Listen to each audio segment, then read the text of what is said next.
She yelled, "You're not my dad. Stop telling me how to spend my money," while spending mine. I replied, "Okay." Then I blocked her allowance and cut off her access to everything else. Her freedom lasted exactly 24 hours. I, 29 male, have been taking care of my younger sister Meredith, 22, since our parents died in an accident 4 years ago.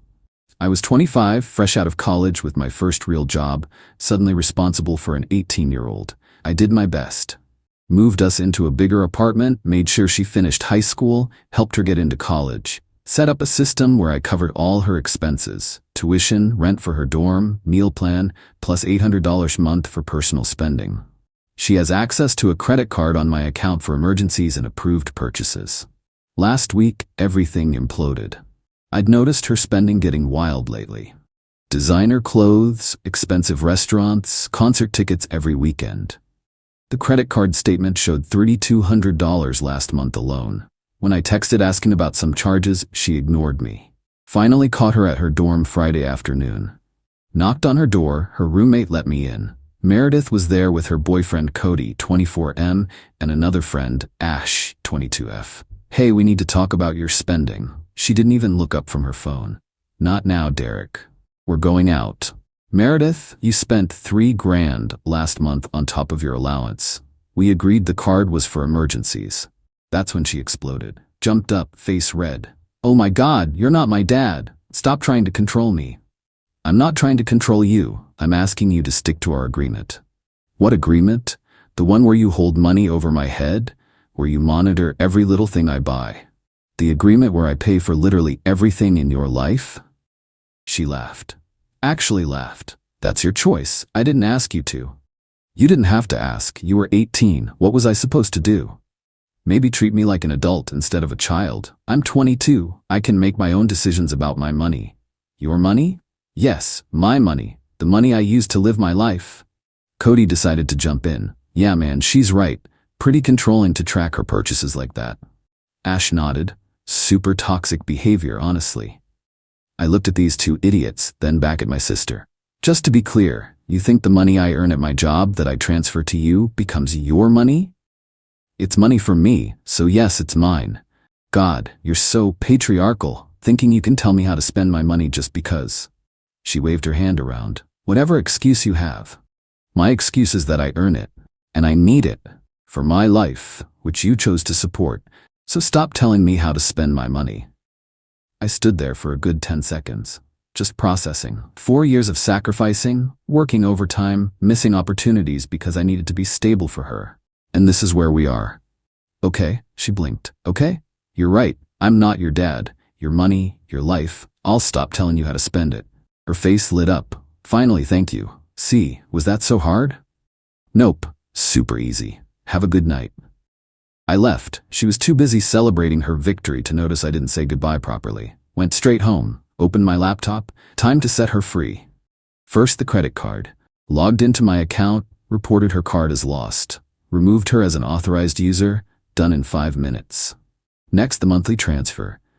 Canceled the automatic $800 payment scheduled for next week. Set up a reminder to not reinstate it. Then the fun part.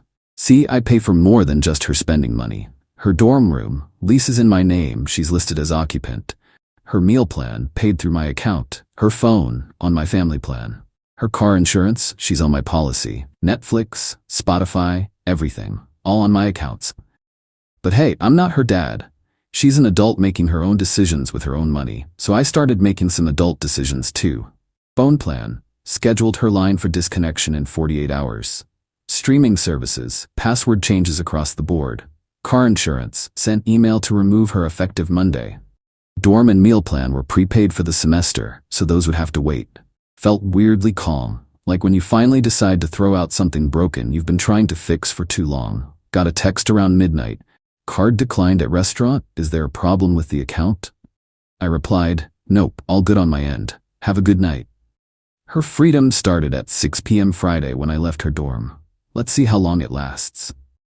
Update 1. Well, that escalated exactly as expected. Saturday morning, 10 a.m., phone starts blowing up. Meredith calling repeatedly. I let it ring, finally answered on the 8th call. "Derek, what did you do?" "Morning to you too. My card isn't working. I tried to get coffee and it got declined. That's weird. Mine works fine. This isn't funny. Fix it. Fix what? Your money situation. I thought you were handling your own money now. Silence. Then, you canceled my card. My card, which you were using. But yeah, I need that card. How am I supposed to buy anything? With your money, I assume. What money? You know I don't have a job. Then maybe get one. You're 22, an adult making your own decisions, remember? She hung up. 5 minutes later, text started. This is so immature. You're being petty. I need money for food. Are seriously gonna let me starve? I responded once. You have a meal plan. You won't starve. Then the social artillery started. Cody texted, bro, not cool what her doing to Mur. She's really upset. Me, who's this? Cody? Her BF? Oh right, the financial advisor. How's that music career going? No response. Guess the SoundCloud rapper didn't appreciate that. Ash tried next. Hi Derek, hope you're well. Just wanted to check in about Meredith. She seems really stressed. Maybe you guys could talk? We talked Friday. She made her position clear. But she needs support right now. She's going through a lot with school. She's welcome to support herself. Around 2 p.m., Meredith discovered the phone situation. The text stopped. Guess she found Wi-Fi. Email, are you serious? You're turning off my phone? What if there's an emergency? I didn't respond. Derek, please. I'm sorry for what I said. Can we talk about this? Nope. This is abusive. You can't just cut me off with no warning. Email 4. Please answer me. This is serious. I have bills. Bills? What bills? I pay everything. Or used to. Sunday morning brought the extinction burst I was expecting. But not from who I expected. My phone rang at 7 a.m. Unknown number. Almost didn't answer, but something told me to pick up. Hello? Is this Derek? Yeah, who's this? This is Professor Walsh, Meredith's academic advisor. She came to my home this morning, quite distressed. She went to her professor's house on a Sunday? I'm sorry she bothered you. She says you've cut off her financial support. I've stopped giving her money, yes. I see. You understand she's in the middle of the semester? This could seriously impact her studies. Her tuition and housing are paid through December. She has a meal plan. Everything else is her responsibility. Mr. Derek, I understand there may be family tensions, but... Professor, did she tell you why I stopped giving her money? She mentioned an argument. She told me I'm not her father and to stop controlling how she spends her money, so I stopped. Pretty simple. Ah. Pause. I see. Well, perhaps she could apply for emergency funding through student services. That sounds like an excellent adult decision for her to make. He actually chuckled. Fair enough, I'll let her know. But the real entertainment started Sunday afternoon. Meredith had clearly reached desperation mode because she'd gone to the one person she swore she'd never involve. Our Aunt Patricia. Patricia, 48, is our mom's sister. Lives about 2 hours away. She and Meredith had a falling out 2 years ago over some drama I stayed out of. Haven't spoken since. My phone rings. Patricia. Derek, what the hell is going on? Hey Aunt Pat, how are you? Don't hey me. Meredith called me sobbing. Said you cut her off completely? I stopped giving her money. Yeah. Why would you do that? You know she depends on you. Because she told me to stop controlling her money. So I did. Her money? Derek, she's a college student. She's 22. When I was 22, I had 2 jobs. That's different and you know it. How? You weren't orphaned. I was orphaned at 25, still had to work. Silence. Then you're really going to do this? Just abandon her? I'm not abandoning her. I'm respecting her wishes. She wanted financial independence.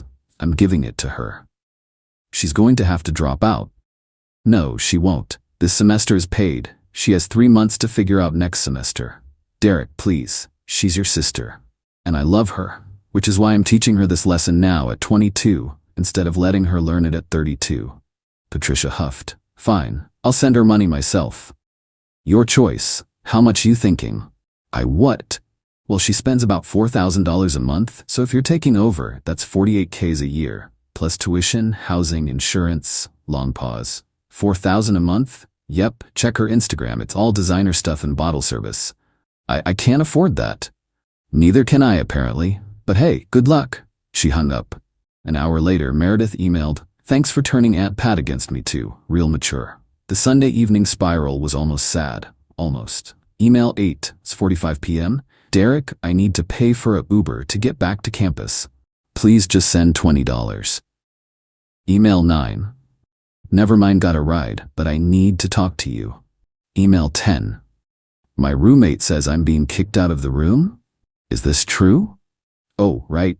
I'd forgotten I'd emailed housing about removing myself as guarantor. Guess they work fast. Email 11. Derek, please. They say I have 30 days to find new housing or get a guarantor. I cannot be homeless. Homeless? She has 30 days and 2 functioning hands. Monday morning, 8 a.m., the final boss appeared. Cody, in the flesh, at my apartment door. We need to talk man to man. No thanks. Tried to close the door. He stuck his foot in.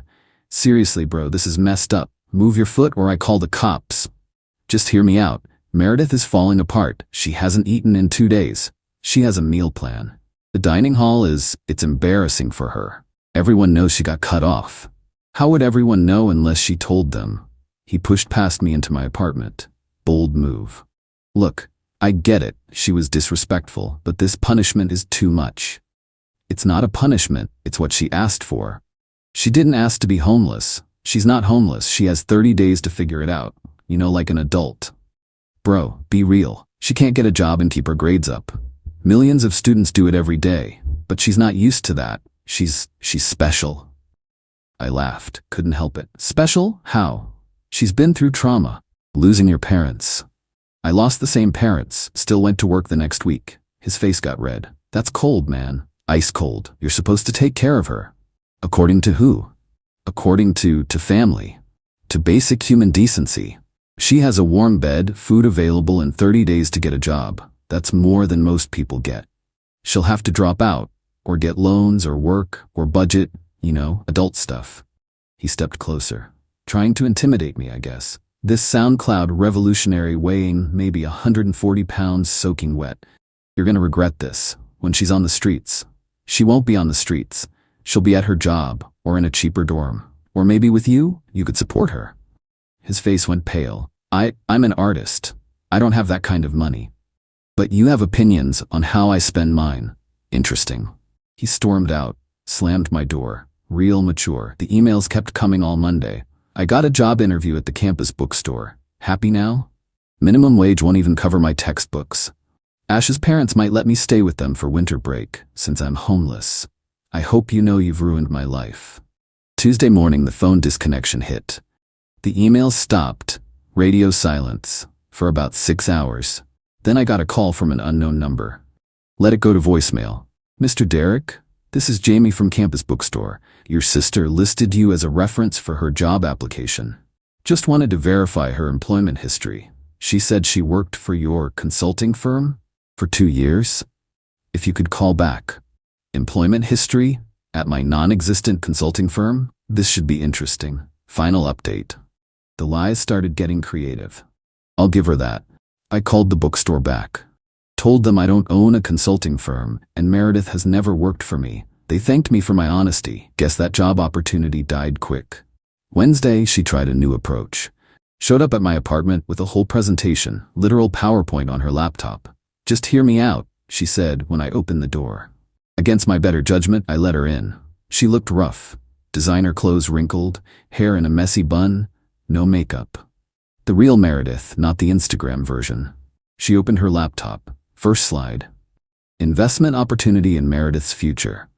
I kid you not. So I've been thinking, she started. Instead of allowance, what if we called it an investment? You invest in my education and lifestyle now, and I pay you back with interest after I graduate. What's your major again? Communications. Average starting salary? She clicked to the next slide. $35,000. And you want me to invest how much? Next slide. $4,500 a month for living expenses, plus tuition. So $54K a year for expenses, plus $30 tuition. That's $84K annually.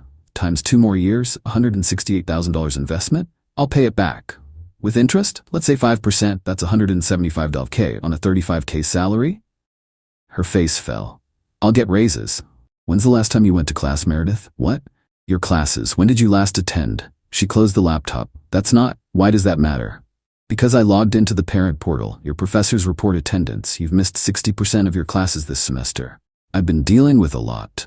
Bottle service at Envy is a lot. How did you? You tagged yourself on Instagram every Thursday, Friday, and Saturday night while skipping your Friday morning classes. She started crying. Real tears this time. I'm struggling, okay? Losing mom and dad. Stop. Just stop. You were struggling? I was 25. Working full-time, suddenly raising a teenager. You know what I didn't do? Party every weekend on someone else's dime. It's not the same. You're right, you had someone taking care of everything. I had to figure it out alone. So what, you hate me? Is that it? I love you, that's why I'm doing this. This isn't love, it's control. No, giving you $4K a month to party was control. This is consequences. She left, slamming the door. But not before. I'll show you. I don't need you or your money. Thursday, got an interesting email from my bank. Someone had tried to add themselves to my checking account using my social security number and Meredith's ID. Wonder who that could be? Called the bank, explained the situation. They blocked the attempt and suggested I freeze my credit. Done and done. Friday morning, a new player entered the game. Got a call from Meredith's roommate, Bethany. Hi, Derek. I'm really sorry to call, but I'm worried about Meredith. Is she okay? Physically, yes, but she's been acting weird. She asked to borrow my credit card for textbooks, but I saw her looking at flight prices. Flight prices? To Miami. Spring break isn't for 2 months. Don't give her your credit card. I figured. But also, she's been taking stuff from our room to sell, like her laptop and some jewelry. Her stuff to sell, I guess. Yeah, but she also asked about my iPad and my roommate Sarah's camera. We both said no, but now we're locking our stuff up. Smart move. Thanks for the heads up. Is she gonna be okay? She'll figure it out, or she won't. Either way, it's her choice. Saturday brought the masterpiece. Meredith sent out a GoFundMe to extended family and friends. Title, Help Me Stay in School, Abandoned by Family. The description was a novel. According to her, I'd suddenly and without warning cut her off. She was facing homelessness. She'd never asked for anything and was grateful for any help. Her dreams of becoming a communications professional were being destroyed. She was working 3 jobs to make ends meet. 3 jobs? Girl couldn't get one. The GoFundMe had a goal of $50,000. She'd included a breakdown. Housing, $20,000. Tuition, $15,000. Basic necessities, $10,000. Emergency fund, $5,000. My cousin texted me the link. Yo, is this for real? I responded, the fiction or the GoFundMe? Within hours, the extended family group chat exploded. Aunt Patricia started it. Has anyone seen Meredith's fundraiser? This is heartbreaking. Uncle Steve, Derek, what's going on? She told me to stop controlling her money, so I did.